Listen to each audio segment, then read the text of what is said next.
Welcome to the JAWN podcast. I'm your host, Shalia. And your host, Janina. And today, y'all, we have a special guest in the building. So this is E.Snipe, everyone. So E.Snipe, say hey to the people. Hey, people. So if y'all don't know, E.Snipe is, I guess you could say, my PIC, my partner in crime. But also he's the person who did our theme song. So this is E.Snipe. Okay. This is her man, child. This is her man. Okay, no PIC. My partner in man. Anyway, so we're going to open with our words of affirmation. And today's affirmation says, most results won't come as soon as you start, but you have to start in order to see the results. Start today. What's up with y'all? Y'all good? I'm good. I'm good. I'm doing This is good. amazing. I ain't got no complaints. Okay. Janina, you good? I am. I'm good. I'm counting my blessings. Again, like I said, God is always humbling me. Anytime I feel like I can complain. Nope. Definitely. I'm good. I gotta get back into this whole work, life, health, self-care balance thing. Because I found myself stressing, even though I know I can do things tomorrow, especially with work. It gives me anxiety not to do it now. So I gotta work on it. Well, Other I'm than total that, I'm good. opposite. I wait to the last minute to do everything. Okay. I'm a serial procrastinator. Okay. All right. So do you want to work on procrastination or you want to stay procrastinating? Well, I was going to work on it, but I procrastinated about working on my procrastination. Yeah, I'm a procrastinator too, but I feel like it's definitely not a good trait. It's not at all. But you know what I found out? I was looking up the definition of procrastination. It says to habitually put something off. And then another part of the definition, it says to habitually put off something that you're supposed to do. And that's when I say, okay, I need to get it together. But, you know, I'll be procrastinating about procrastinating. So, yeah. Horrible. All right, so what y'all got this week? Oh, I like that joint. A nope, I don't like that joint, or a prime time. So I have I like that joint, and it's a podcast. It's a true crime podcast called Morbid. I was watching, I don't know, I was looking up this story. You ever heard about this lady named Pam Smart? So like in the 90s, she went to jail for basically being accused of hiring or setting these teenagers up to kill her husband. I just heard that recently. Yeah, so I watched a documentary about that, and then every time I watch a documentary, I go look for a podcast about it, and somebody or the comments online or something, people were saying they just listened to the Morbid. So then I went and looked up Morbid. It's a true crime podcast by these two women, but it's good. I listened to their episode. They had a 2-part episode about it, and so it was things that was not in the documentary that they talked about from like the case file, because the documentary I watched, she got life, but the kids didn't. The kids who murdered her husband didn't get life, so they're out. And in the documentary, they were interviewing her, and she's saying, I didn't do it, blah blah blah blah. Like, please, she was having sex with the little 15-year-old boy. Oh, that's manipulation. That she hired that she convinced. She basically convinced, manipulated. She didn't pay them money. She manipulated the boy that she was sleeping with to do it. Like, well, that's the only way we can be together. She's claiming she did it. Okay. She's claiming, her defense is that I broke up with the little boy and he was angry and he felt like the only way we could be together, because I told him I wanted to be with be with my husband. But I think she was lying, because she actually, it's a good case, but it's crazy. But it also, there's so many adults that don't realize or are so manipulating that they like think that they can still blame like teenagers for something that they convinced them to do. Like, their brain is not fully developed. And isn't that child molestation too?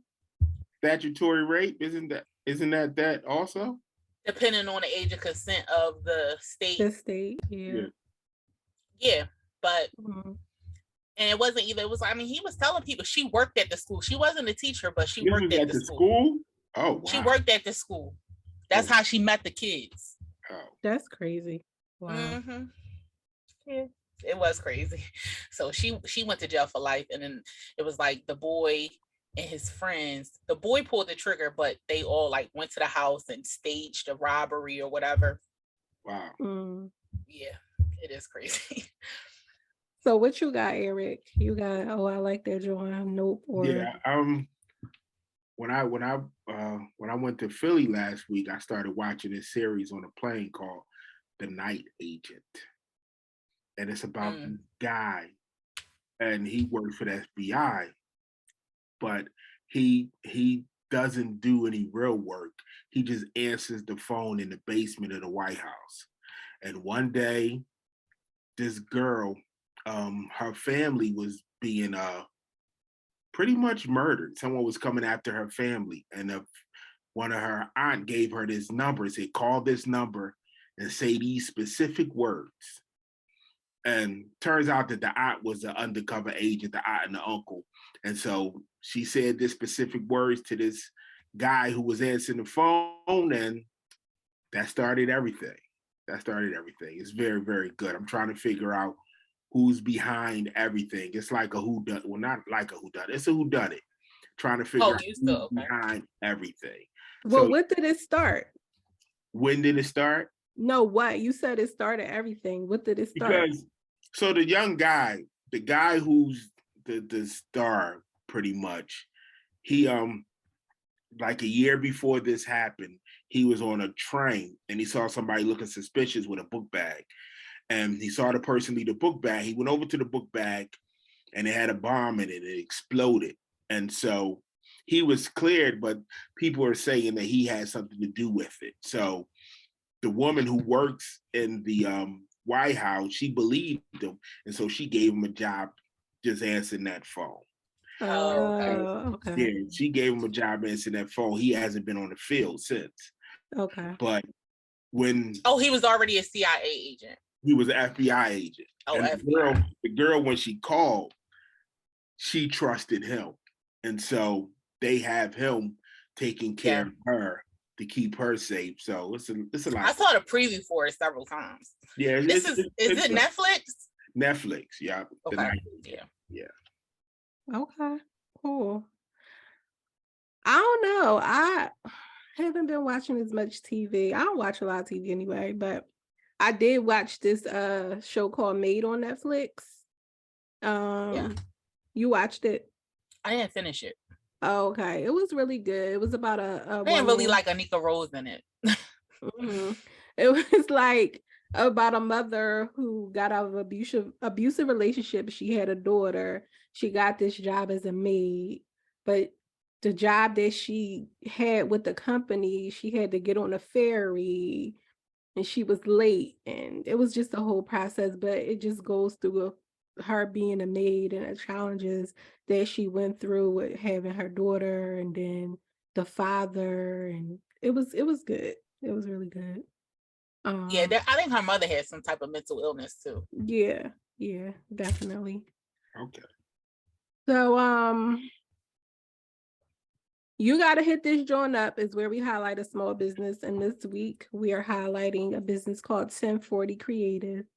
This business is Black women owned, is founded by Pauline Houston McCall, Sheena Garcia, and Marcy Morris. And this is a creative hub, studio space, and gallery that offers art classes for all ages, pop-up workshops, family art days, and gallery exhibitions. They're located at 1040 North 2nd Street, Suite 301 in Philadelphia, PA, and you can find them on Instagram at 1040 Creative. So if you're looking for something to do with your little ones over the summer as a family, make sure y'all go hit them up and support this business. Again, you can find them on Instagram at 1040 Creative. So we have two big things coming up this week and then Monday. We got Juneteenth and we got Father's Day. So we decided to, do an episode on Father's Day and fathers and the impact. So this week's episode topic is the impact of fathers, the importance of fathers in a household. So we have Eric here, and he's going to talk about, his experience of being in the household and being out of the household. So you can share as much. Just start talking about it. Wherever you want to start. I started from when I became a father. I was 21. My daughter Jasmine, who's turning 29 this year, her mother was pregnant with her. I didn't learn that she was pregnant with her till she was 5 months pregnant. And the reason being is her mother did not, and from what she told me, she did not want to tell me, she did not want to complicate my life. We weren't, quote unquote, in a relationship. We were pretty much what y'all would call, we were sneaky linking, however you want to put it. And, how old was she? She was 19. She's 2 years younger than me. So we were, sneaky linking. But we used to date prior to that. We dated when we were teenagers. So we were boyfriend and girlfriend back in the day, but we weren't anymore. We were just, creeping. And one day, she called me. She was like, I need you to come over. And, we weren't even sneaky linking anymore. We wasn't, we weren't doing that. And she asked me to come over and I was like, for what? She's like, I need you to come over and I want to show you something, blah, blah, blah. So when I went over there, she was showing. Yeah, she was showing very much so. And so what you trying to say, Then she said, I'm pregnant, it's your daughter. And then I'm like, how you know? The only one I was messing with, blah, blah, blah, you know how that go. So, but considering who she was and what I knew about her, I pretty much trusted that was the deal. And so my journey as a father began. And she was my first child. So everything I did, I spent money. That's all I did. I spent money. She was what she had to, it wasn't, Gucci wasn't popping like it is now back then, but everything was Polo. Everything was custom made. There was this place in Germantown, because our people's from Germantown, called Shirley's. Yeah, and I bought this like $200 dress for her first birthday. Something she'll never wear again. And that's how fatherhood began with me. And her mother was cool, and I used to get all the time, and I used to have this I used to carry her with one of those carriers you put on you, baby in it, and I would carry my daughter around, and she's a little light-skinned little baby, and I was a dark-skinned father, and I had a curly fro, she had a curly fro. We was quite the little couple, and that's little how couple. it began. Yeah, that's how it began. People, and it's something, because I would ride the bus and I would hear people say, that's not his child. And then you hear another person say, look at her. She looked like him. She just lighter than him. But yeah, and so that's, I would hear certain things like that. And I used to take everywhere. Her mom was very good with it. She was potty trained before she was even 13 months. She was fully potty trained. And she learned very quickly. She was a good kid. Yeah, that's how I began fatherhood. But then Yeah, she set you up, thought it was easy. it was cool. It was cool at first, and then I got in other relationships, and I got my second child, my daughter. I got her mother pregnant, and that's when things started to change, because one of the reasons she wanted to deal with me was because of how I treated my daughter. And how about that? And she was, that was, but now I got 2 children now. So it's not polo anymore. It's still okay. It's Old Navy now. Right. My kids in Old Navy, Gap, and my daughters and stuff like that. But I was young, and I was still running the streets and doing what some 23-year-old guys do. And there was conflict between both of the mothers, because there was a competition, because my oldest daughter, she dressed a certain way for a while, until my second daughter came, so I couldn't do both. And then So you were the only parent responsible for buying clothes? it seemed that way. It seemed that way. It seemed that way. I was my but I was paying child support for my first daughter. And then my second daughter, even though I was still dating her mother took me to child support while we were together. What? So yeah, while That's crazy. while we were together. I mean, it's really, yeah. And so, I paid child support for 25 years. So it was what it was. I learned how to deal with it. I learned how to get another job, how to work. But did you ever talk to her about it? Like, who, me and the second mom? Yeah, the lady who you were in a relationship with. Like, why did you do that? Yeah, but it was a toxic relationship. It was just what it was. It was toxic. It was extremely toxic. And not because she was toxic, but because I was. I was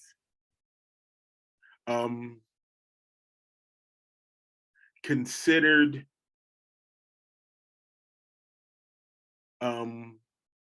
handsome during that time. So I was exploring all my options, and I just kept having options. And I didn't know self-control. No one had ever. This is where a father comes in, because the way I talk to my sons,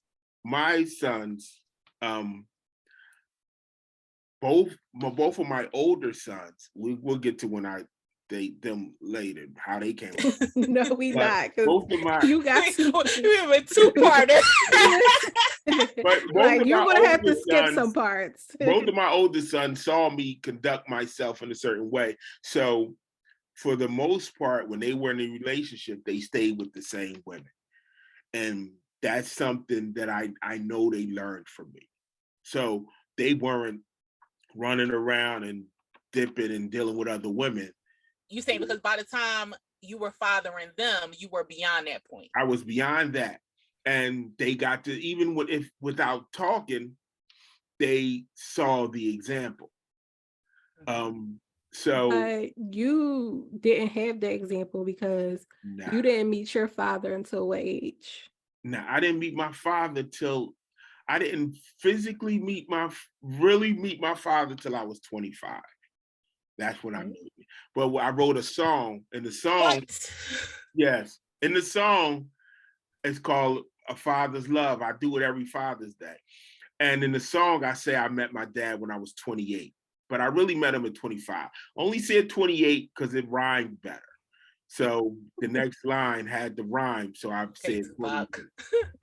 so, but I really met him at 25. And it was, So your whole life, you knew I about knew, him though. I knew about him. I knew who he was. Was he incarcerated? No, he was in North Philly. He was not incarcerated. He just, all right, my father, all right, is a light-skinned man. I am a dark-skinned man. When I was a kid, he was 19, and my mother, the way they tell the story, they never tell the story. They never really get into detail of how it happened, but from both of their accounts, I had to play detective. By both of their accounts and what they put together, it seems as if they didn't really have serious intercourse. And so the way my mom became pregnant with me, she was wondering how could this be, because we didn't really do anything. And he was wondering how could this be, because we didn't really do anything, right? So he knew something about my mother. He didn't know that she was a relatively honest person. They didn't really know each other. They were just fooling around. And then a couple months later, while he was in college, she wrote him a letter telling him that she was pregnant. So that sounds suspicious anyway. But listen to the pathology. Like you just told the story about how it took you 5 months to find out about your kid. That's right. But wow. then, yeah, exactly. Then when I was born, he would get me from time to time. He would still get me because he my mom. So you did meet him. Don't tell you. You met him when you was a kid. You just don't remember. Meet him. I didn't know. That's not meeting him. I had no recollection of that. And so he took me to his mother, and his mother, my grandmother, told him that I was not his child. Yeah. And that was it. He was, but my uncle, his brother, my Uncle Herb, knew my mom and knew she would not make nothing up. And here's the thing, that to this day, I don't understand how he could have thought that, because all the men on my father's side of the family were born with 6 fingers. And I was born with 6 fingers on each hand. That's my son. That's my son. Giveaway. So, but he didn't believe me. And ironically, my grandmother, his mother, I'm the only one of his children she's ever seen.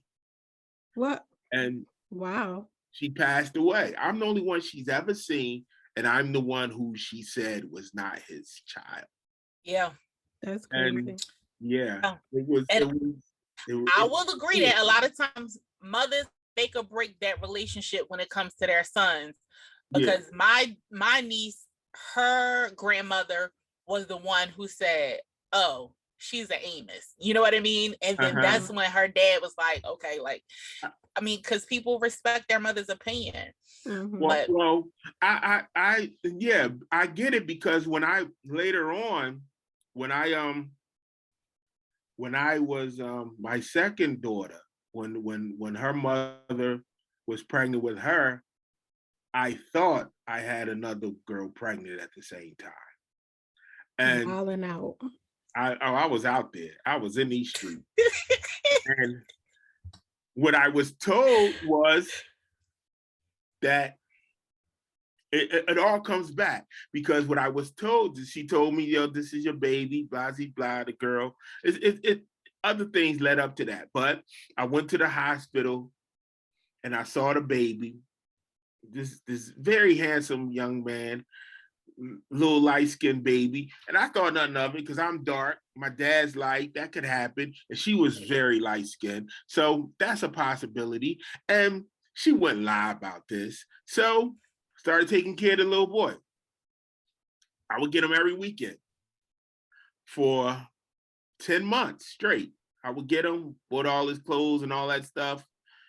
And one of my homies said, I remember for probably like 5 months into it, my mom pulled me to the side and she said, I don't think that's your son.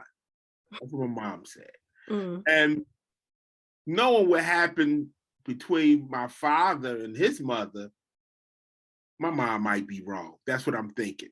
And so the girl had spoken to one of my homies, and my homie called me randomly.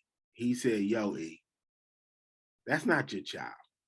And I appreciate him to this day. And I called her and I asked her, I said, is this my child? She's like, no. Just like that. Like, Wow. no. But I was, and she probably would have never told me if I hadn't asked. Just let me continue to take care of him. And yeah, and she lived directly around the corner from me. And after that day, I said my words and my piece to her. I never saw her again. She lived right around the corner from me. I never saw her again. Well, I saw her probably 25 years later. But yeah, I didn't see her again. But yeah. You really still don't know because you didn't get a DNA test. Huh? You really don't know. No, I know. I know the guy. I know the guy. And she ended up telling you that she only picked you because she knew you was going to take care of him. Exactly. And I seen the guy and I've seen the son. It's definitely his son. So but she knew he wouldn't take care of him before you. I would. Huh? You said what? Did I confirm? Was she already pregnant when y'all slept together? No. And she probably was. See, because we used to deal with each other, then we broke up. And I think she only slept with me to blame the baby on me. I think that's what happened. I think that's conniving, honey. Yeah, I think that's why she did it. But it is what it is. And when I saw her 25 years later, I ain't even had no hard feelings. I even accepted her friend request on Facebook. I was like, I don't care. Whatever. All right. So fast forward a little bit to your youngest son and what happened with that, because I want you to talk about being in the home with him and then not being in the home with him. Well, my youngest son, I got married in 2010 and my son was born in 2011. And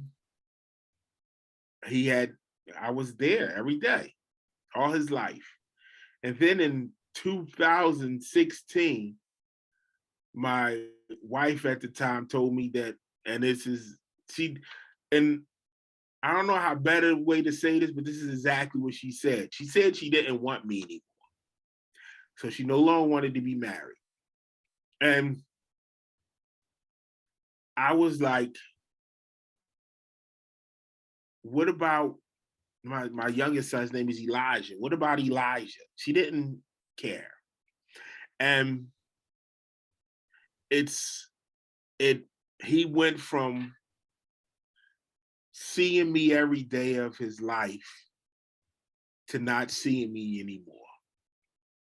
And it was very taxing on me because I went to stay with a friend that lived right around the corner from them. And I got to see him often, but I didn't get to see him every day anymore. And we never had a conversation about it. Never. We never, that conversation that I think we should have had, like set him down and said, yo, mommy and daddy are not together anymore. And this is where my ex-wife did not want to have that conversation. She's never had that conversation.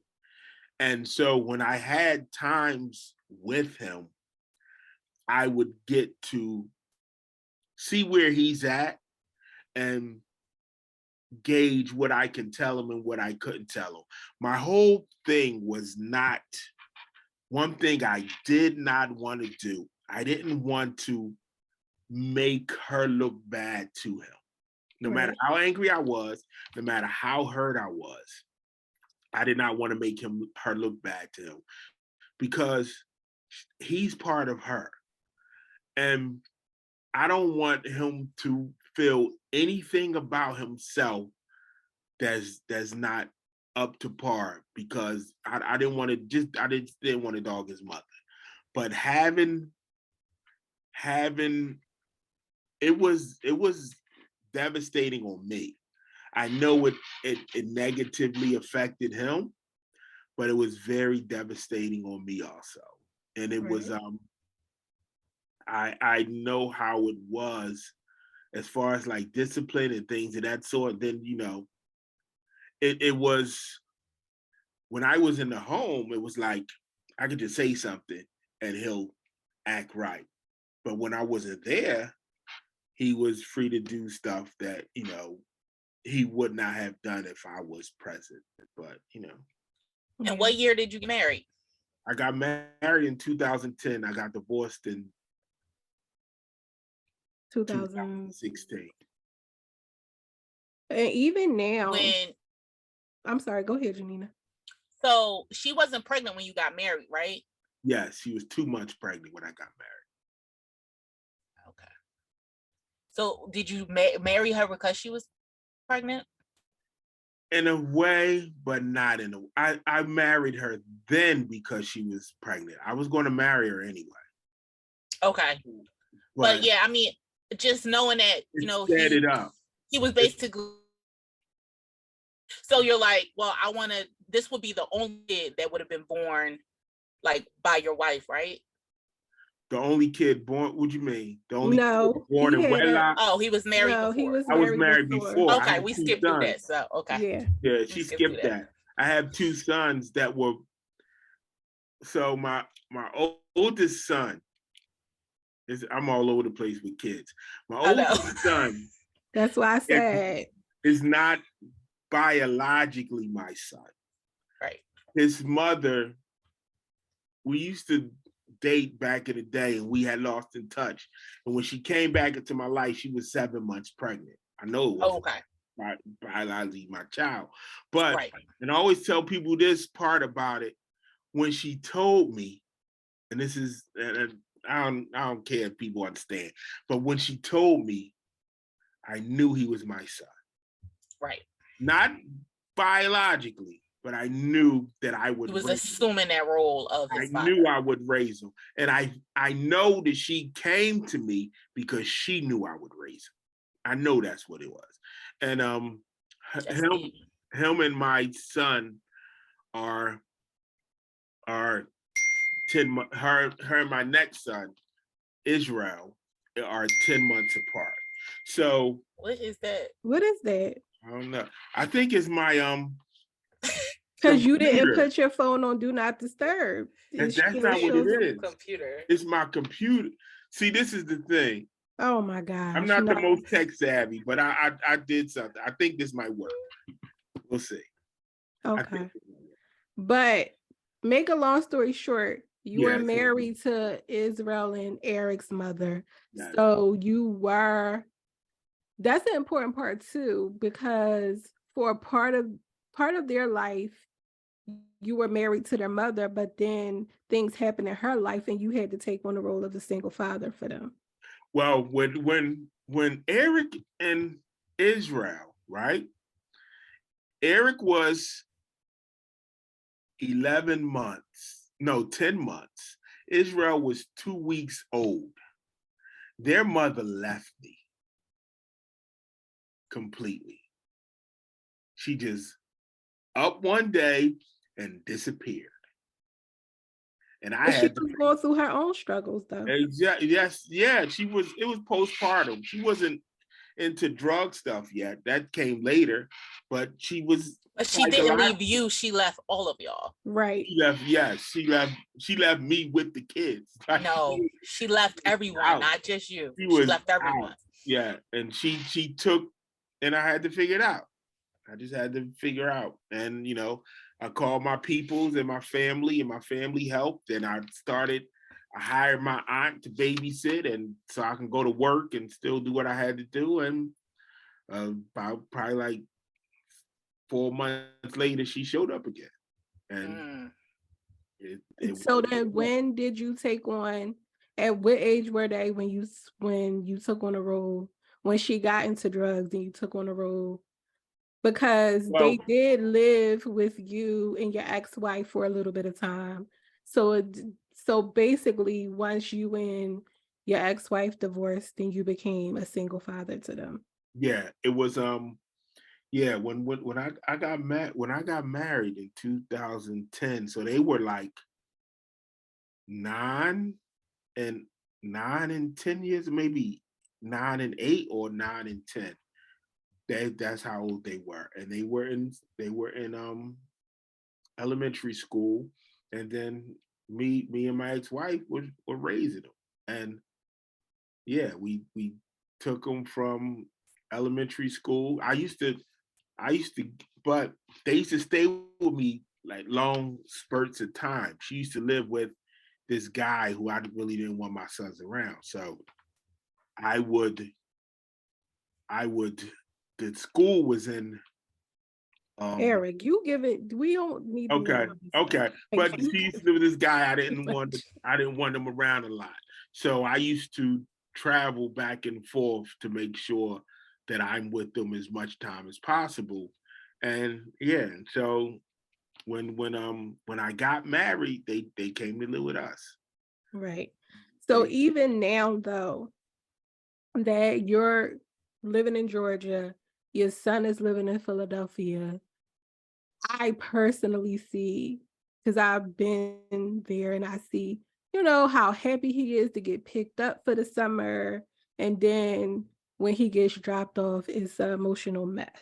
yeah, it is. So I seen, the impact that it has on him as well as you. And it started to impact me as well because I've seen how it affects both of y'all. So it's, important um that people think about, a lot of times that's not, when divorces do happen, people don't think about how it impact, they either do. So from my experience, people either stay together for the kids or they don't think about the kids. I think, yeah, but I think if you're not being abused, or That's your opinion. in my opinion, if you're not being abused or cheated on, then you need to sacrifice for those kids to stay together because they're going to be better because of it. Because it's I not about it. disagree. I disagree I too, because it understand. could be a toxic You have household. to, if you Well, that's abuse. If it's a toxic household, that's abuse. That's No, it's no, it's not. not. No, it's not. It's a toxic household. You and a person being not, you said this the other day, two parents could be in a household, but that don't mean that it's actually a two-parent household if the two parents are working together for the kids. That's toxic. That's not no. You can't translate the I think it's a healthy way to co-parent. I think there's a healthy way to co-parent without disrupting your children's lives. I think people have worked on it where there are some people who they live in the same under the same roof. If they're able to do that, some people are able to do that. I think children are very aware of their parents' Definitely. temperament. So a lot of times, like I know some people, they were like, well, I thought it was great when my parents divorced because I had 2 rooms. I had a room here, room there. I had double of everything. Like everybody's perspective is different. All Mhm. children are not the same. Children are not a monolith. So even if you have 3 children, it could be one kid that is affected Takes it differently. well. I Mhm. know people who they just split their kids. Like Right. I think you have to compromise. Definitely. I think when you have children and a relationship doesn't work, then now your goal is to raise these kids in a healthy environment. If that environment means that for me to be happy, I have to physically live separately, then that's what's going to happen. I feel like I've heard adults say, my parents were miserable. Like, my parents were miserable when they lived together, and they seen that it's not like after your kids move out the house and you guys get a divorce, your kids like aren't aware of what's happening. I know plenty of people who waited till their kids got to college and then they divorced, but it's like, that's not really teaching your children that you should strive to be happy. Like, Life you know, isn't about being happy. Life isn't about being happy. Yeah, I disagree. If that were the case, then everybody who isn't happy should kill themselves. Life is not about being happy.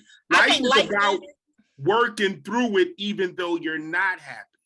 Life is not. That depends on your outlook on life, and I think that your objective in life. Most people aren't happy. Most people aren't happy. No, and your relationship. So that's the opposite. That would mean that the objective of life, I think, is the pursuit of happiness. Like I said, I totally understand that movie differently now. The pursuit of happiness. You may live your life and never get to the what's the word I'm looking for? The peak of happiness. You get what I'm saying? Like, every day you're not going to be happy. But if your objective is to do things that bring you peace and bring you happiness and bring you joy, you're going to be a more enjoyable person to be around.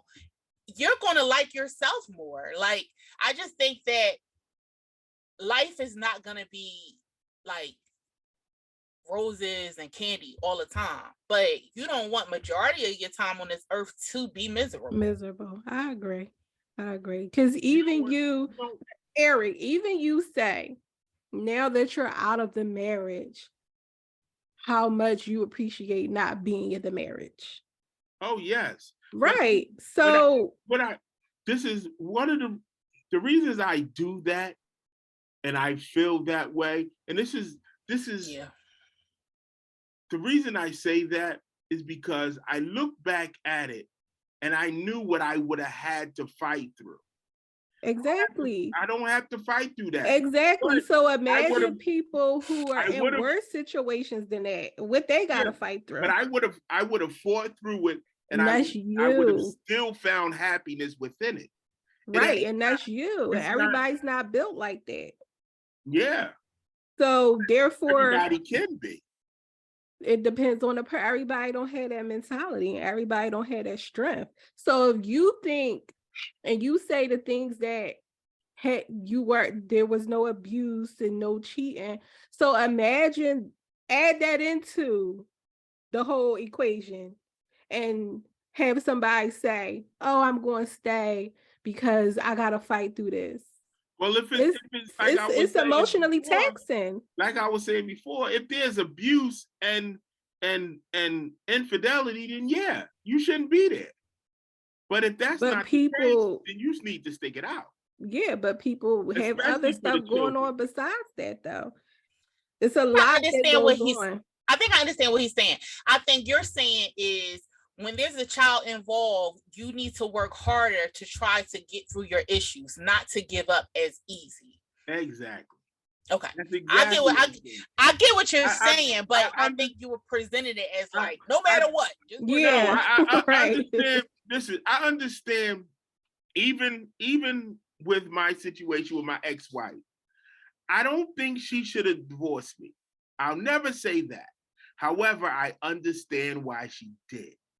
I understand why people make the decisions they make. However, it's not always the best decision because we're so selfish. We're like, I'm not happy, then I'm out. I'm not doing this, then I'm out. But I'm like, yeah, but it's not about us. If we stay together for 18 years, right, to raise this child or these children and then get divorced, okay. But while we're here, we have an obligation to these children. That's what we're supposed to do. Now, if we decide to break up after that, then we decide to break up after that. But by that time, we should have raised stable children. Maybe, or maybe not. It depends on. It's all kinds of scenarios that yeah. But see, like my whole thing is that I don't understand the logic where people have children by people who they don't see themselves like marrying, because Right. a child is a longer commitment than a marriage. I was, And like I do agree with you, because I know in my own marriage, I know it was harder for me to walk away or to end my marriage or whatever. Not, it was easier for me to think about working it out because we had a kid together. I'll put it like that. Like, it was easy because that is what I want for my children. I want my children to grow up in a household with two loving parents, though. You know what I mean? Like, I know that they're not like me. My parents are still together. My parents, they argued a lot, and so that's a soft thing for me. Like, I don't like arguing in front of my kids, but sometimes you can't avoid it because it just happens. You know what I mean? But you don't want it to be like all the time. That's the only memories your kids have of Right. you and your spouse or whatever. But I do know that more than likely, if I did it, I loved my husband. I always loved my husband, but I think it would have been easier for me to give up completely on it and actually file for divorce if I didn't have my daughter. You know what I mean? and that I understand that because that's a listen. I get that 100% because if and you know me and my ex-wife we have a friendship. We'll always be friends, but if I didn't have a son after we divorced, I would never have talked to her ever again in my life. Right. I would have never corresponded with her. If I saw her on the street, I wouldn't ignore her, but I had no reason to, it was what it was. It was over. I was bitter and I really didn't see a But need. that day when she woke up and was like, I don't want you no more, like, were you guys happy that whole time Nah. or no? See, it wasn't okay. wasn't it was there was another guy involved, right? Okay. So she had gotten this new job. I mean, it's been 7 years. It took about 6 years for me to learn this information because there wasn't closure. She didn't tell me everything. Like I asked her questions within the last year and she started answering questions. Oh, wow. But my son and my sister's son used to go to the same daycare. And so my ex-wife at the time would drop my son off. And so my brother-in-law, one day he's like, yo, man, what's up with your wife? Why is she dressing, like that? I said her boobs out or whatever. It makes me uncomfortable. And I was like, oh, she got a new job. She's just trying to, because I didn't think, it never crossed my mind that she would. It never crossed my mind. I never thought that she would entertain that. I never thought. I was very naive. And so as time progressed, I started seeing different behaviors. And one of my closest friends, his name is Ohini Savant. He was supposed to do this big show in Philly, right? And I was supposed to perform at the show with him, but the show was getting canceled. And I was seeing certain behaviors, and I asked her, I was like, what's going on? She said, I wanted to wait till after the show because I didn't want to ruin the show for you. And I was like, what do you mean? She was like, I don't want this anymore. I'm like, what are you talking about? She's like, this marriage. And I'm like, what? And how old is Elijah at that time? He was 5. And I was like, what? And in my spirit, I felt this is it. I just felt it. And so I was still trying to do things to buy flowers, buy this, and see what, maybe reconcile, whatever, trying to fix. And then one morning, I had woke up and I was reading this book called The 40-Day Love Dare. And I was like on day number 9. And the day was like, it said, tell her something that you appreciate about her. and whatever. So I got up, she's about to get ready to work. I just tell her I appreciate it. She stopped me and she said, I need you to wrap your head around this. I don't want you. And then she looked me in my face and she said, I don't want you. Wow. And at that point, I said to myself, she wants somebody else. There's somebody else. And I asked her, she's like, there's nobody else. There's nobody. This is because of how you are, this and that. Because I could be emotionally unavailable and all that stuff. I can be that. But yeah, that's what it was. But you said earlier, why do people have children with people that they don't intend on marrying? And the reason being is because we have this desire in us that exists no matter if we married or not. We men are born with this sex drive that never stops. It's never stops. Eventually, we may be able to learn how to control it, but a lot of us don't. A lot of us haven't been taught how to control it. And when we first started having these feelings, especially me, when I first started having these feelings, it was other young men who were telling me how to do it. You got to get you a girl. You got to do this. You got to get this. You got to do that. If that's, then you got to get another girl. And that's how I was taught. And so, but was anybody telling you, look, make sure you do X, Y, and Z never. So that you aren't getting these 'cause he girls didn't pregnant? have his Because being father. promiscuous doesn't mean that you're having a bunch of babies. You know what I mean? Like, those are two different things. Nobody ever said nothing. Nobody even, listen, no one even explained the act of intercourse to me. I figured that out on my own. And when I figured it out, it was looking back, now I took so many risks. I took so many risks because I had no one to say, yo, man, you can't be doing that. Or, yo, man, you don't know that situation. Or you don't. And I feel like, and I feel like they're constantly telling girls. I feel like girls are constantly told, don't get pregnant, don't get pregnant, don't get pregnant. Mm-hmm. You know what I mean? But not necessarily giving them the knowledge of like how to carry themselves when they're in compromising predicaments, or, it more so to me lies on teaching boys. Like, I think that's a lot of things that lack is because, people say, oh, boys gonna be boys. Like, no, we can control that. You know what I mean? And being a mother of takes a man to make the baby. But being a mother of a son, I feel like it's my obligation to teach my son how women like to be treated. You know what I mean? Like, okay, this is what women don't like. I remember back in the day, they used to say, oh, if a little boy used to hit you, that means he like you. Mm-hmm. Like, that is actually toxic. Not toxic. Like, yes, it is. But I see it does come natural with little boys. Like, they do that and they think it's funny. Though.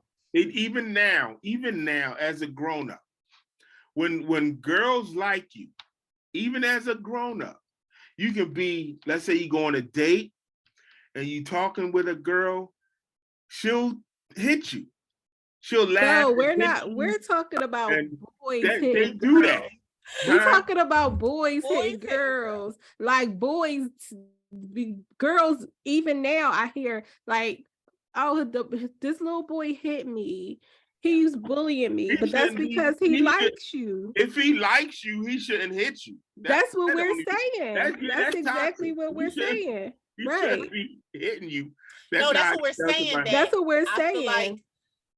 I just feel like a lot of times women are complicit in, not providing guidance to their sons also on how to treat women. You know what I mean? Or just like you said, when you were having those feelings, other men was telling you what to do. You go. But we talked about that when we were talking. But imagine if you had like a woman that could tell you, "Hey, this is the game. This is what women like." And that's. I mean, I love my mom. and she did the best she could. I think she raised me very well.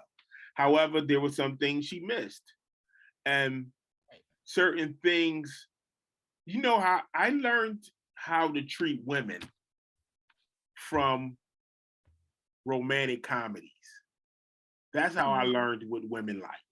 I learned by watching movies, and I like movies. And that's how I learned, okay, women like flowers. Women like this. Women like, that's how I learned. No one ever set me down and was like, yo, you know, you got to treat a woman like this or talk to a woman like that. And then, and music. In music, my favorite group in the whole world is New Edition, right? The lead singer for New Edition is Ralph Tresvant. Ralph Tresvant album was Stone Cold Gentleman.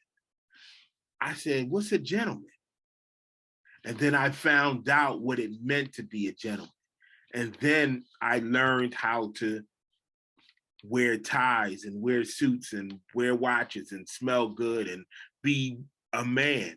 But I had to figure that out on my own. And so when I got my sons, I told them that, yo, treat a woman like this. Talk to her like this. Don't do that. You don't have to. But I think that comes because, like I was saying, when we had Sabir on and we was talking about, I think it was like our first sexual, how we learned about sex and things like that. And he was saying the same thing pretty much, you know, his mom gave him condoms and was just like, wrap it up. But his friends would say stuff to him like, yeah, you gotta have this many girls and do this and do that and all that kind of stuff. So at the end of the day, having a father in your life is a very important. That's what it is for girls and boys, because even when I think about my situation, my dad wasn't very impactful in my life. And when I chose men, if they showed me things that were fatherly, then I kind of cling to them. Right. And I've Or always the lack of a father older, was very impactful. Like right. his So absence was impactful. Right. I Yeah, always dated older men or, you know, things like that. And a lot of women who didn't have their fathers in their life, you'll hear them say the same thing. Most definitely. So it's very important for, you know, I know even with Father's Day coming up, men make jokes like, oh, we fathers, we not that important, but you are. A father he's as equally important as a mother with the development of a human being. You know what I mean? But and then also someone doesn't have to be a biological father to father you. Right. You know, people have uncles, people have grandfathers. These are figures that assist in showing a boy how to be a man. And that's important because, I mean, a woman can't, you know, I'll never be a man. I'll never, you know everything. But that's why it is important for anybody who has a child or a nephew, anybody to, you know, step up and try to be a fatherly figure to them. Right. But it is like you were saying, how you want to teach your son things about a woman is equally important that a father teaches his daughter things about a man, so she knows what to expect when she's out there. Yeah, I tried that with my daughters, but that's a whole different conversation. I mean, some kids don't listen, so you have kids that got to experience it for themselves. That's a lot of kids. They think my parents is old. They don't know what they're talking about. So at the end of the day, the impact that fathers have is important, because when you don't have the father around, it's, you know, it's more things that you deal with in life that you don't realize until you become an adult. So and it gives, as a child, you got two perspectives. You got a woman's point of view and a man's point of view. Both of who had experience and they're older, and you can get advice from both points of view. But if you only have one, then there's a void there. And I know my mom did, like I said, she did the best she could, but there was a void. There was definitely a void. And if I had my father in my life at that time, then it may have taught me some things that, you know, I mean, And you're your mother's first child. I'm her favorite child. Not don't let her not from her don't tell my not sister. from her mouth. She I not know, gonna say that. for real. Yeah, I'm her Not favorite is son. hilarious. That's only Not because from I'm her her- only son. But Not from her Yeah, mouth. I know I'm my mom. I'm my mom and dad favorite. So. But Anyway, you know what parents say, I don't have a favorite child. I don't. They wouldn't say that. have- My mom and dad would not say that. Wait, They your always- mom and dad tell you they favorite? They always say, you the only one that do this. You the only one. Okay. Well, they then, you would they not say favorite. that. Yeah, they would not say that.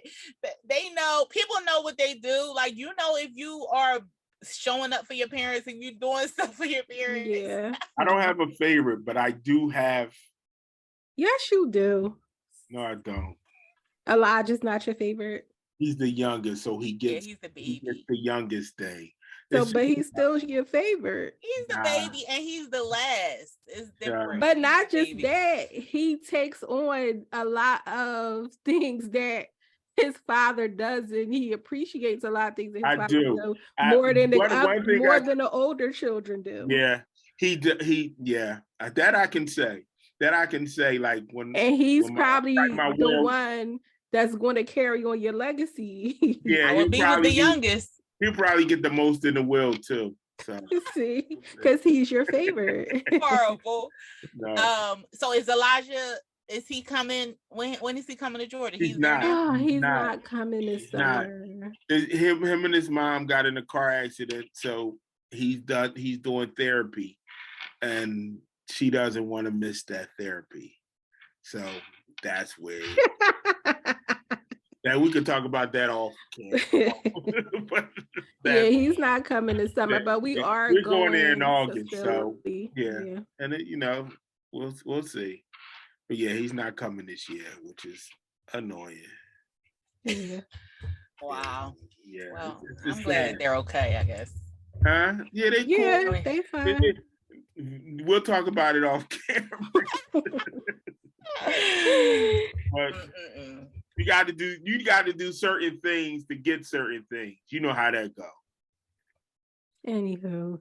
Yeah. So this Father's Day, I know, like I said, people make jokes like, oh, we not that important. But actually y'all are, because when I was doing research, it was saying that where is it at? Research shows that when fathers are involved, their children are 2 times more likely to go to college, 80% less likely to spend time in jail, and 75% less likely to experience teen pregnancy. Yeah. And then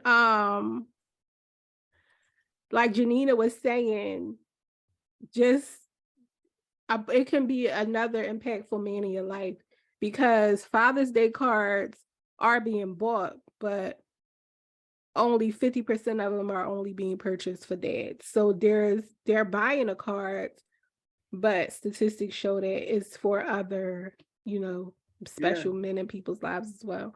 But 100 million Father's Day cards are sent each year.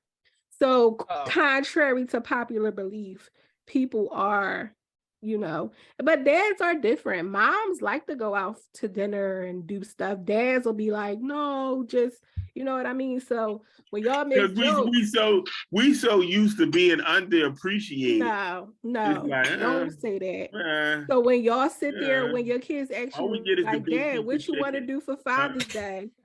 when kids ask you, Dad, what you want to do for Father's Day, if you really want to go out to dinner, then say that, so that they can make that happen for you. Don't just be like, oh, nothing, it's just another day, and then be like, oh, when Mother's Day go around, the restaurants got a line out the door.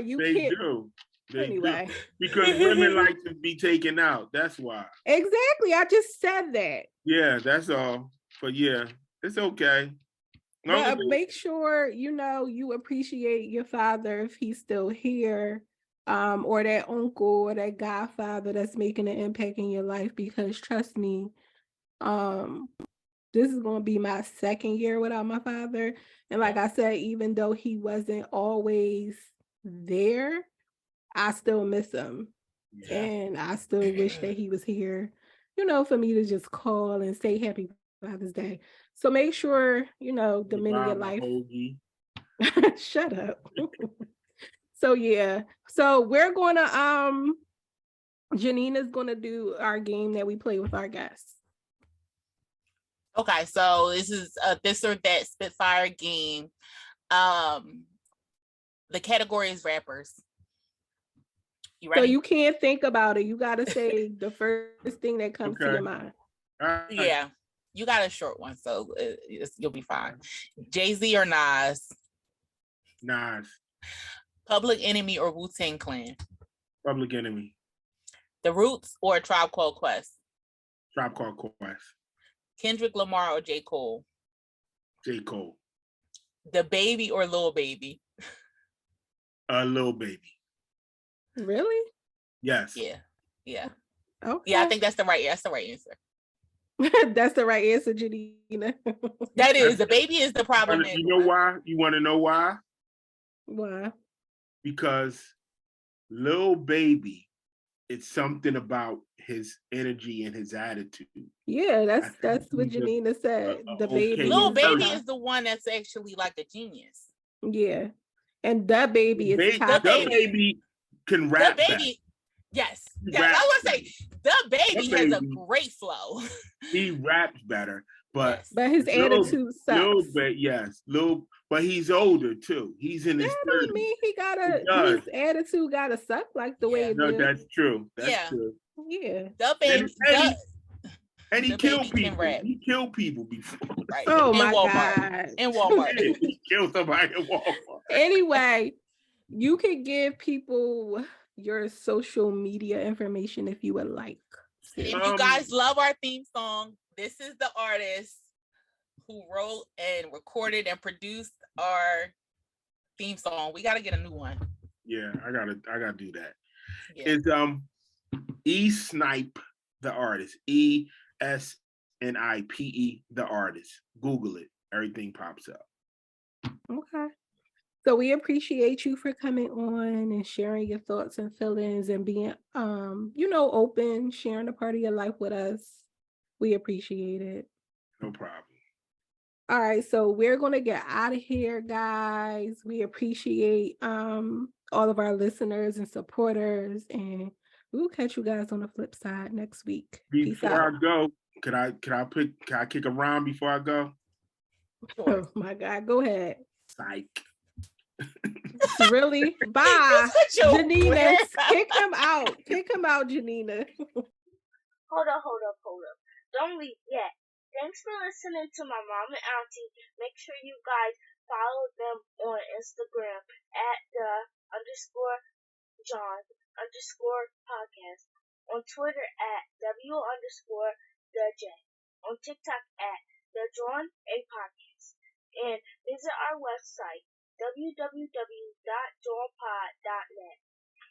Don't forget to ask the Jawn, sending your listening letters to thejawnpod@gmail.com.